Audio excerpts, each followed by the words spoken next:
Yeah, today is a special day set aside by the court tutor, Dr. Simon.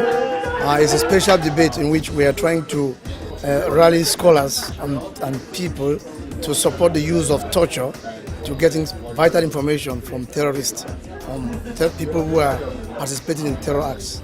We've just been debating whether torture is ever justified or legitimate, and so the ticking bomb scenario is a hypothetical which has been argued about for perhaps the last decade, about whether in a specific situation whether torture could be used to try and get information from a captured so-called possible terrorist. I advocated that there should be excessive use of torture to protect our democratic institutions. Under international law, it clearly isn't a legal action to do, but I think people were swayed much more with the emotional thought of if their loved ones were close by a bomb. There's a lot of emotional imagery that was used, a lot of emotional arguments, very subjective. You know, what if you were in this situation? What about your children?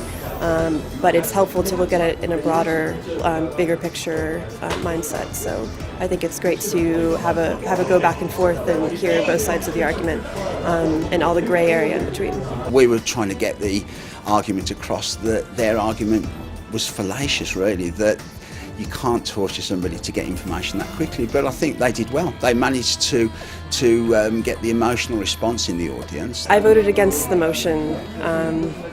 I personally feel that there are certain principles and values that it's important to uphold, and while it's important to protect human life and to do your utmost to prevent attacks, I think that there's a legal framework you have to operate in. Because I had to debate this, I've had to go and do some research and look into the history, look into the conventions, read a little bit about what's been going on in the world.